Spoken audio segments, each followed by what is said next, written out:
File জমা দেওয়ার কতদিন পর অফার লেটার আসে, অফার লেটার আসার কতদিন পর ইনভাইটেশন লেটার ইস্যু হয়, ইনভাইটেশন লেটার ইস্যু হওয়ার কতদিনের মধ্যে অ্যাম্বাসি ফেস করতে হয় এবং অ্যাম্বাসি ফেসের কতদিন পর ভিসা হাতে পাওয়া যায়, পরবর্তীতে ম্যান পাওয়ার করতে কতদিন সময় লাগে, রাশিয়ার ওয়ার্ক পারমিট ভিসা প্রসেস সম্পর্কিত সম্পূর্ণ তথ্য আজকের ভিডিওতে ধাপে ধাপে আলোচনা করছি।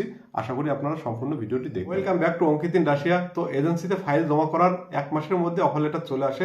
এক্ষেত্রে এজেন্সি যদি ফাইল জমা নেওয়ার সাথে সাথেই তাদের কার্যক্রম শুরু করে, অনেক সময় দেখা যায় 2 মাস 3 মাস হয়ে যায় কিন্তু এজেন্সি অফার লেটার দিতে পারে না।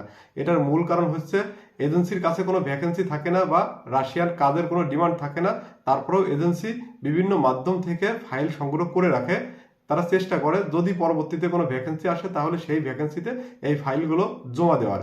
এই জন্য তারা কোনো বৈধ কাগজ বা বৈধ অফার লেটার দেখাতে পারে না। বোঝা গেল যে ফাইল জমা দেওয়ার 1 মাসের মধ্যে আপনি অফার লেটার পাবেন। এবার অফার লেটার পাওয়ার পর আপনার যে কাজটি সর্বপ্রথম করতে হবে সেটা হচ্ছে আপনি অফার লেটারটি খুব সুন্দরভাবে মনোযোগ দিয়ে পড়বেন এবং দেখবেন অফার লেটারে আপনার কোম্পানির নাম উল্লেখ আছে এবং কি কি সুযোগ সুবিধা, মেডিকেল ইন্স্যুরেন্স, বেতন কত, সপ্তাহে ছুটি কয়দিন, সমস্ত কিছু উল্লেখ আছে।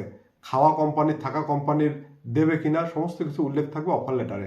এবার আপনার যদি কথা কাজে মিল থাকে, এজেন্সি যেটা বলছে আর অফার লেটারে যদি সেটা মিল থাকে তাহলে আপনি সিগনেচার করে এজেন্সিকে দেবেন।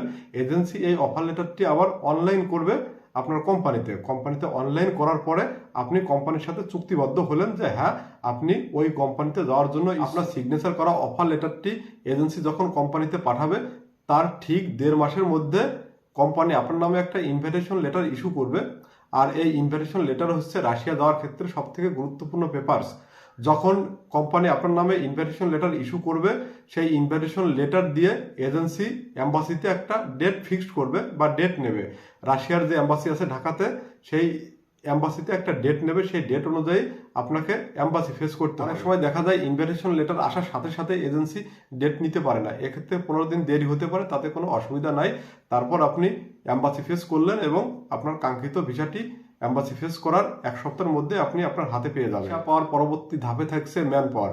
যেহেতু বাংলাদেশ থেকে বিদেশ কাজের উদ্দেশ্যে যেতে গেলে ম্যান পাওয়ার করতে হয়, শুধু রাশিয়া না সমস্ত দেশেই যেতে গেলে ম্যান পাওয়ার করতে হয়, যেটা ইন্ডিয়াতে করতে হয় না।